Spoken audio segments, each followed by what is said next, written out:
Did the Jeffrey Epstein files delete themselves? Everyone has an opinion on this, so let's find out what those opinions are. Good afternoon. You're watching Filibusted Live. I'm Reese Black, and today I'm going to be summarizing the many public statements and opinions of numerous conservative personalities, as well as some non-conservative figures thrown in there as well. Later on in this stream, I'm also going to talk about Trump doubling down this morning on calling the Epstein case a hoax, and we'll be getting into that. But first, let me give you a rundown on the three camps that we're seeing right now that are split over the Epstein file issue. So we have the camp of those, and this again is mainly talking about conservatives here. We have the camp of those who have been critical of Trump, and those who have been supportive of Trump, and then those who have been neutral on Trump, but are still demanding more info. The thing about all three of these camps is they're all of them are demanding more info. And in fact, everyone on the left and everyone on the right seemingly are demanding more info. It's kind of crazy. Whenever you have something that kind of brings everybody together, it's always an interesting situation. It is crazy to see the left and the right kind of united on something. I say that I don't think it's a very strong unity. Obviously, a lot of conservatives, I think, are simply upset because this administration clearly promised a lot. They promised a lot, and then so far they've been unable to or unwilling to deliver, depending on how you see it. So they promised a lot to be exposed and released concerning the Epstein case. I'm talking about Trump, Patel, Bongino, Bondi. Though they promised a lot, and that has not happened. And then, of course, liberals might be upset about this as well. Left-leaning people might also legitimately be concerned about the Epstein case and might be upset that the files and things haven't been released that they want to be released. But I think it's also right now just an easy way to kind of dunk on Trump and his team and dunk on Republicans right now. I think the left is kind of smelling the blood in the water and trying to take advantage of the situation and hurt Republicans as much as they can. So I do think that's some of the discourse that's occurring right now. So I am going to be sharing, like I said, the personalities and their opinions. I'm going to be showing a lot of pictures and just kind of running through sort of the state of the conservative, state of the right wing.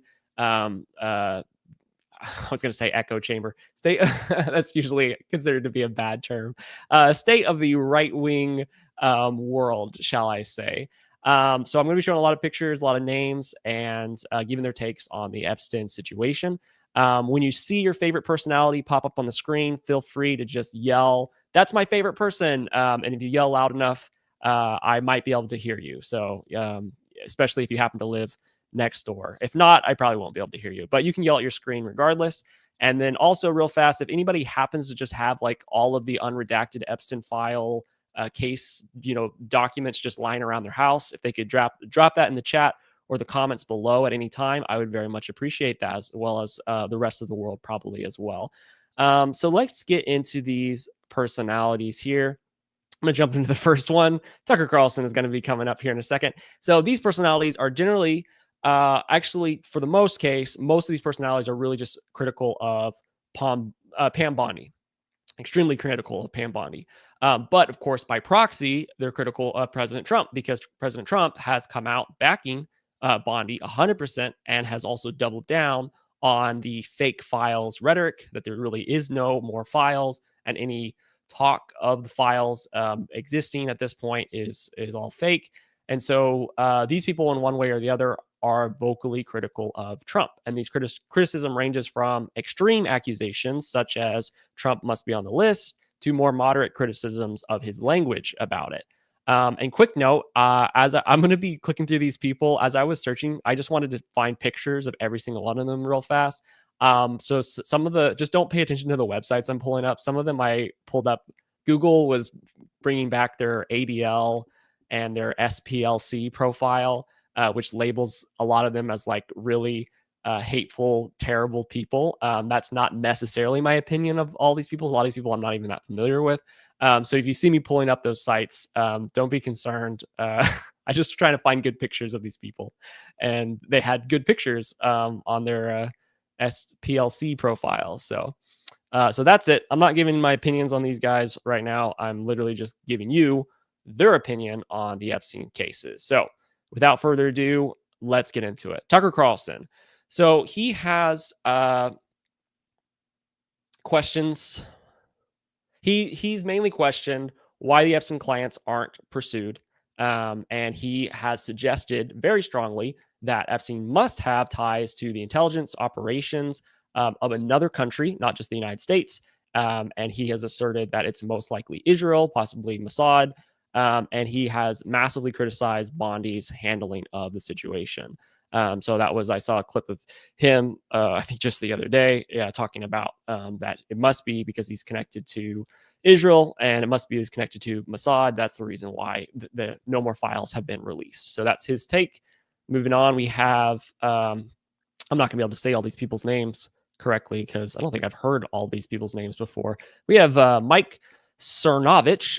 He has rejected Trump's dismissal of the issue and he insists the files must be released. And he believes the cover up will define Trump's legacy. So, pretty harsh on Trump for that one. We also have this guy, Glenn Beck. He's criticized the administration's lack of transparency on the Epstein files, and he has called for Bondi's resignation. We have Dave Smith here at a summit recently, a TPUSA summit. He's raised questions about the Epstein's ties to Mossad, again, like Tucker Carlson. He's suggesting this is a cover-up, and he's demanding transparency on the files.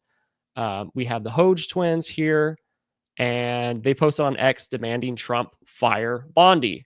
You can see a recurring theme occurring here, arguing that she lied about having a client list on her desk, which is something that she said. And when somebody questioned, are we really going to see the client list? Is that going to be released? She answered, it's on my desk, right? We all know that one.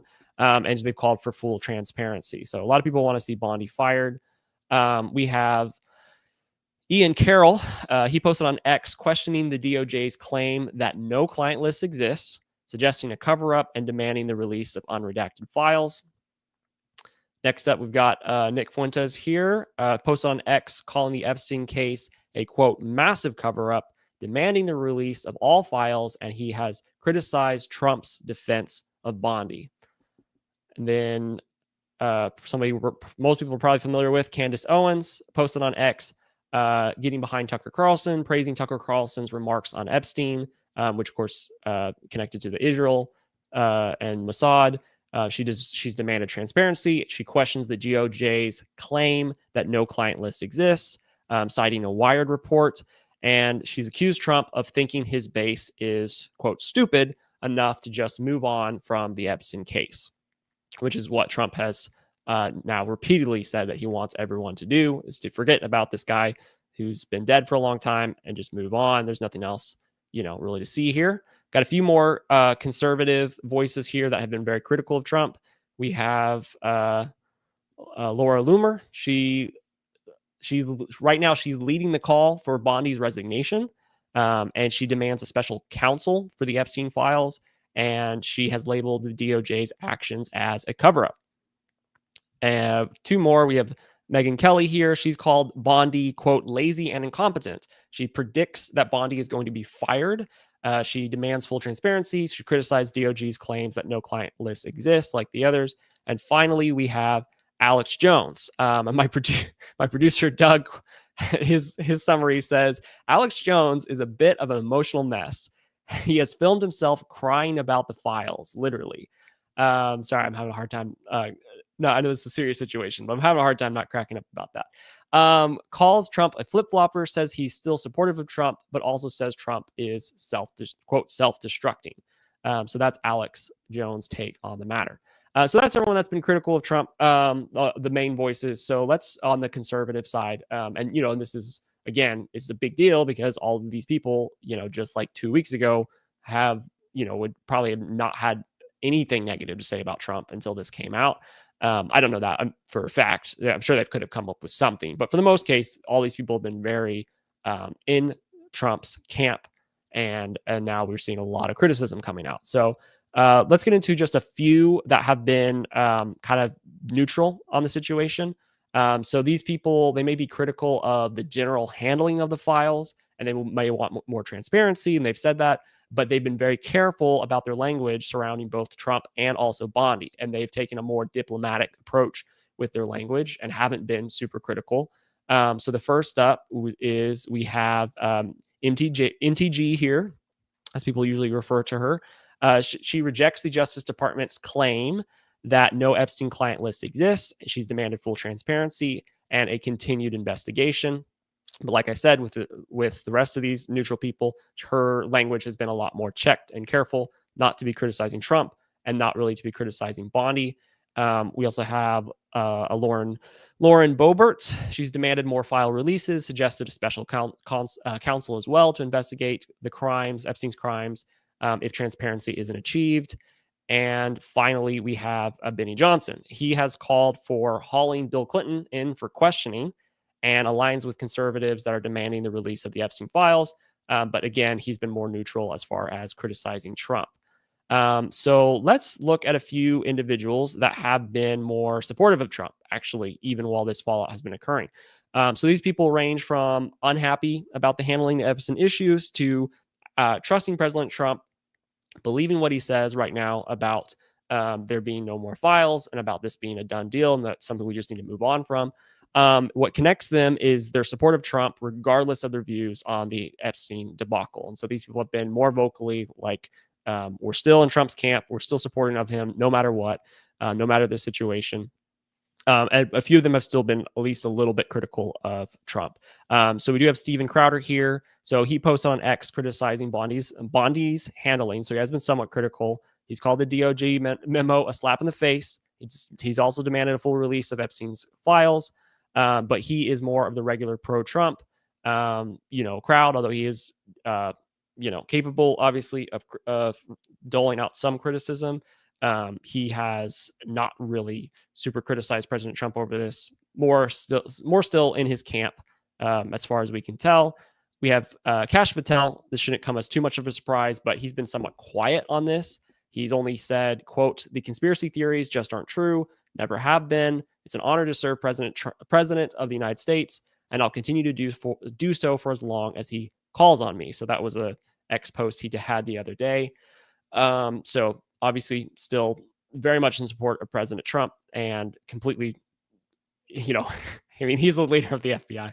That's pretty self-explanatory that he was the one that was putting out the memo saying there's nothing else, there's nothing else, no third party incriminating evidence.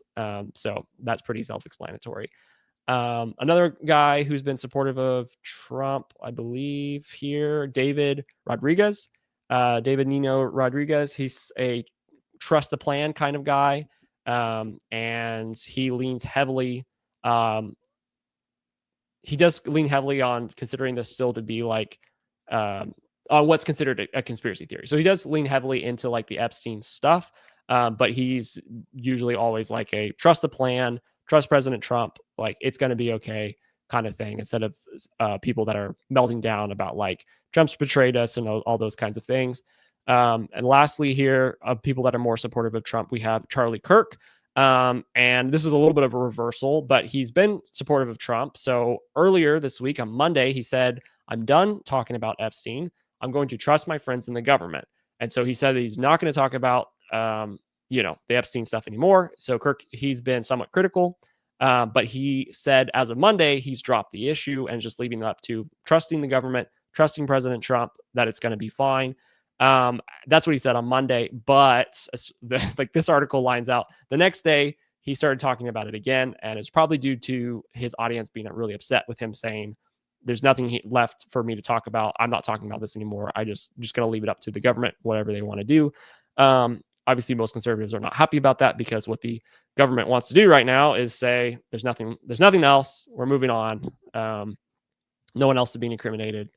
Yada yada. Okay, almost done with conservatives. We've got a couple people here that are, I say conservatives. Well, I don't think this person's okay. So this person's conservative, obviously. We've got a couple outliers. Here's some people that don't really fit the mold. Dan Bongino. So we all know that he clashed with Bondi recently over the lack of transparency, over her handling of the situation. Reportedly, he considered resigning due to frustration with the Epstein file handling. He has amplified cover-up theories by going back to work despite threats of quitting. And so like, people look at that and him being like, there's a cover up happening. Like he's upset about the situation, but now he's been pressured to be like, all right, I'm just going to go back to work instead of quitting over this. So a lot of people are saying like, this is just part of the cover up. The question for Bongino right now is he still unhappy, or has he eased up and he's now, trusting Trump regardless of, and okay with working with Bondi? Is he's actually just unhappy, but they're just kind of covering it up. So it's kind of too soon to say about that one. I don't know a lot about this person, but I thought this was kind of crazy. So this is Kevin Spacey. Yes, the actor Kevin Spacey, who was kind of kicked out of acting in Hollywood after a sexual scandal. I won't say anything else about that, but and also probably a lot of people know he was one of the names in the court documents that came out like over a year ago in regarding Epstein. He was like one of the people that was, I guess, a connection of Epstein, as well as like tons of other people from Hollywood and politicians. And, like y'all know, I'm sure, about those, some of those documents that have been released over the last few years. Anyway, so his name was kind of on there. And so he sent out a post on X saying, quote, "Release the Epstein files, all of them. For those of us with nothing to fear, the truth can't come soon enough. I hate to make this about me, but the media already has." And I just thought that was crazy. I hadn't heard anything about Kevin Spacey in a long time. I knew he was one of the people that people kind of usually associated with the Epstein files. And to see him coming out saying that he wants them to be released, everything to be released, I just thought that was kind of nuts. So let's get into a few liberal personalities. I've just got a handful of these, but here's a few liberal personalities and their stance on the Epstein files. So first, we have Rachel Maddow. She has advocated for transparency in the Epstein case, focuses on systemic failures and the need to expose powerful figures involved. Like I said, this story, this case, this situation has somehow united both the left and the right, at least on a superficial level. We'll see how deep that goes. But we also have Joy Reid. She's criticized the handling of the Epstein case, calling for the release of files to reveal connections to influential elites. A lot of people want to see elites go to jail. That's common. That is a common running theme here. We also have Elisa Milano, never heard of this person, posted on X demanding the release of Epstein files focused on accountability for powerful figures and justice for the victims. Bette Midler, apparently I live in an echo chamber because I don't know who most of these people are. I live in a conservative echo chamber, I guess. Not really. I read stuff from the left and the right. I just don't want to watch. I just don't watch a lot of stuff. So if these people are like YouTube or podcast TV people, I just haven't seen them. Tweeted support for releasing the Epstein files, emphasizing the need to expose those involved in the crimes. We have Rosie O'Donnell. She's also posted on X demanding the full disclosure of the Epstein files, also calling for accountability and transparency regarding elite connections. That's what everybody wants. And this guy is from Young Turks. I can never remember how to say his name. Sink Uyghur, maybe? I can never remember how to say his names. But Young Turks, that's what I know him from. And he's posted on X supporting the release of the Epstein files as well, arguing that the public deserves to know about the elite involvement in the scandal. So there's all the opinions. I'm sure y'all heard a lot of these, but we just wanted to give a quick overview of like where the world's kind of sitting right now in regards to this. You can see a lot of common themes occurring here. A lot of, again, like I said, there seems to be like a lot of outrage, but also in some ways a lot of unity, even between different camps over the fact that everyone is upset because everyone would like to see more transparency. Everyone feels like their trust has been sort of betrayed by the Trump administration. A lot of conservatives do, not all of them, but a lot of conservatives obviously do. And speaking of which, let's get into covering very quickly President Donald Trump's most recent tweet about this, or truth post about this. And so in this truth post from today, this is a doubling down of a lot of things that he said before, but he includes some points from previous posts about the topics such as the Steele dossier, Hunter Biden's laptop, and the 2016 election. But what's most significant, I think, about this is that he has dubbed the Epstein debacle as the Jeffrey Epstein hoax. So he's straight up calling it a hoax. The whole conspiracy theory and the idea that there's more files and there's more people that could be instigated, investigated because of this. That there's no evidence. It's a hoax. He's doubling down on that.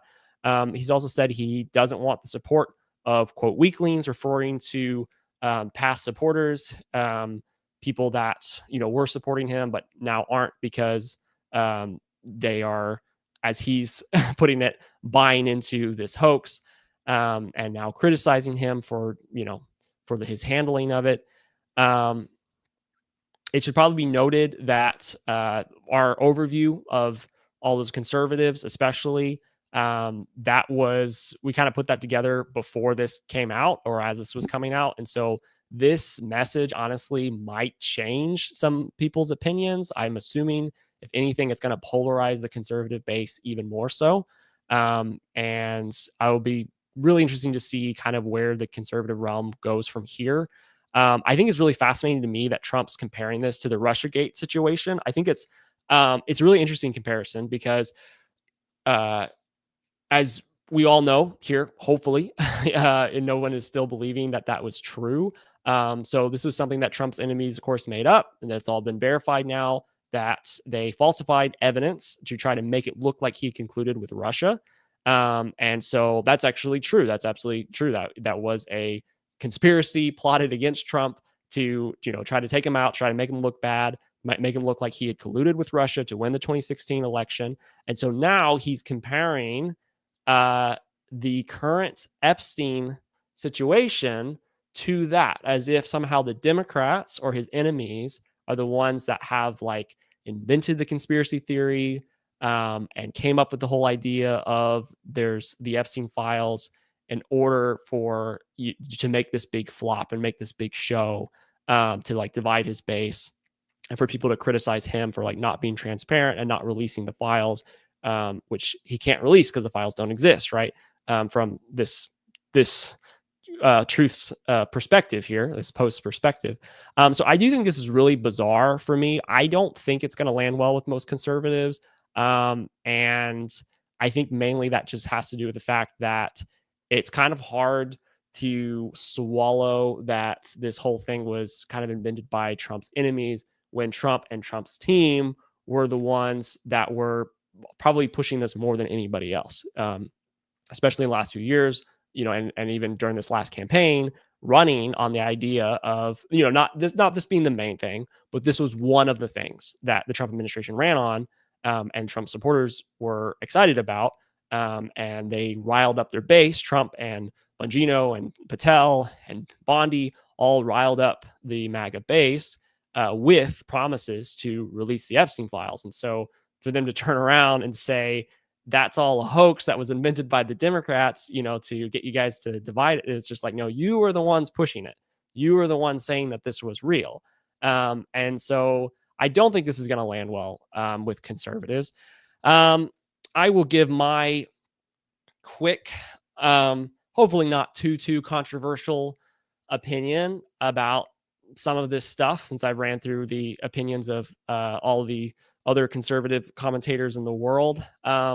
So here we go. I do think the Trump administration has made a lot of conservative wins this year, a lot that I'm actually really happy about. So in almost most cases, I'm like super happy and excited about the Trump administration thus far. I could, look back at all of our previous episodes to get into like what I think some of those wins have been, and some of the success, obviously, that President Trump has had. And so a lot of stuff I think to be grateful for and to be excited about. However, I do think the handling of this Epstein case this year has not been a win. Obviously, that's been a major loss. It's been really unfortunate. And I do want to take a second here to just imagine that the DOJ and the FBI are 100% telling the truth, and Trump here is 100% telling the truth. There's no more third-party incriminating evidence. The case is closed. There's nothing else to see here. Let's just imagine for a second. A quick aside, I will say I'm not saying that's the case. I'm not saying that the DOJ and FBI are telling the truth. I personally have unanswered questions. Even though I would like to, I honestly, I'm kind of tired of hearing about the Epstein stuff. I would like it to be case closed. I personally would be like, okay, yeah, let's believe the FBI. Let's believe the DOJ. Guess there was no more evidence. There's nothing else to see here. There's no more incriminating evidence. So case closed, move on. However, I have some questions that have not been answered. I think a lot of people obviously have some questions that haven't been answered.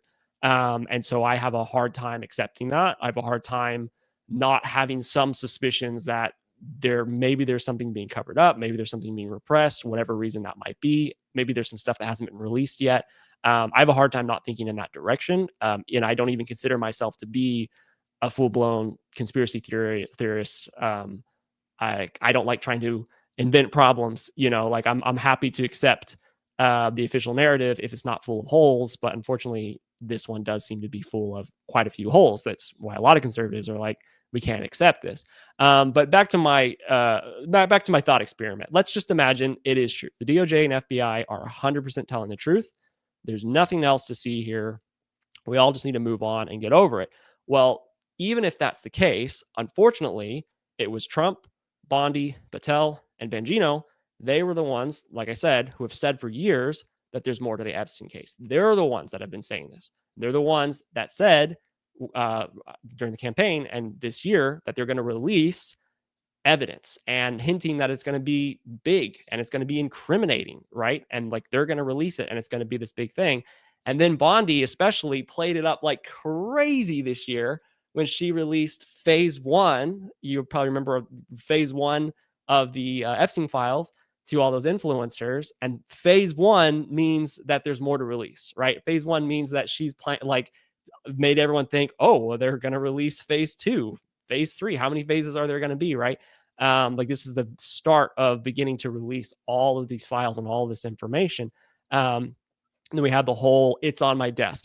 They had plenty of time to be like, she could have answered that question and said, I'm reviewing files and I'm reviewing things. Nobody get too excited. We don't know what's in here. It might be a dud, but I'm reviewing things and we're going to release everything we have to the public. Even if it ends up saying there's nothing really there, we're going to release everything we have to the public. Instead, when she was asked, are we going to see the Epstein file list? She responded, it's on my desk. It's on my desk right now. I'm reviewing it.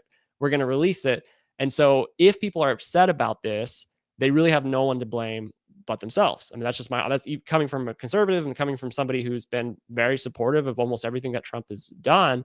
I'd say, they really don't have anyone to blame but themselves for the fallout of this. I don't see any evidence that the Democrats have, conspired against them and like made this happen. I think the Democrats are mainly just kind of taking advantage of the situation of like, oh, wow, that was a fumble. And, let's get in on it.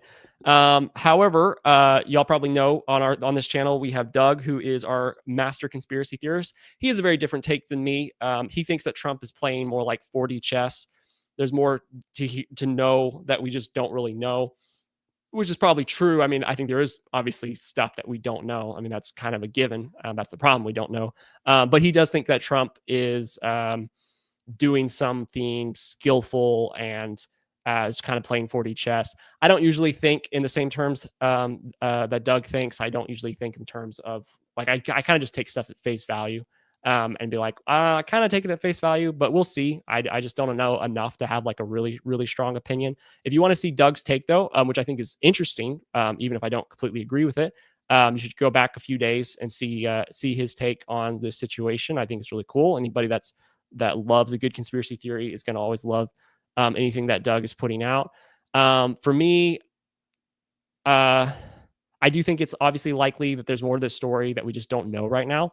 I will say one concern I have, this isn't like a major concern, but a medium-sized concern. I am concerned about conservatives basically blowing up all of the right-wing wins from this year, just blowing them up, throwing them out the window, throwing everything down the drain because they're not happy about the way the Epstein stuff has been handled, right? I'm a little bit concerned about that possibly happening. I don't want us to just throw it away, lose the next election, to a left-wing agenda and lose the next election to the Democrats. I'm a little concerned about that. I don't think that it's not that I'm saying that this isn't important, but I obviously just don't want to see that happen. So that's kind of my opinion. I don't really know what's going on. And I think anybody that says they know for certain what's going on, I would take that with a grain of salt. Yeah, I think that's it. I think that's all I have for today. I'm at the 30-minute mark. I would say this has been a fun one. I try to make everything as fun as I can and make as many jokes as I can, but obviously this has not been a very fun situation. This has been a fallout, bit of a dumpster fire for us here on the right. And like I said, don't really know what to make of this entirely. I'm excited and waiting with bated breath to see if anything else truly does come out. And if there's anything else truly to see here, if there really is a 4D chess situation occurring in Trump's administration and we're going to see a great turnaround. I'm not holding my breath on that. I don't know. I don't think that's likely. I do think this is messy. My hope is that this does not end up defining the Trump administration, but I do know the reasons why conservatives might feel that way. So thank you all for joining in. We will have our normal all four hosts discussion, talking about something tomorrow afternoon, 2 p.m. Central Time. And so I will see you back here again tomorrow.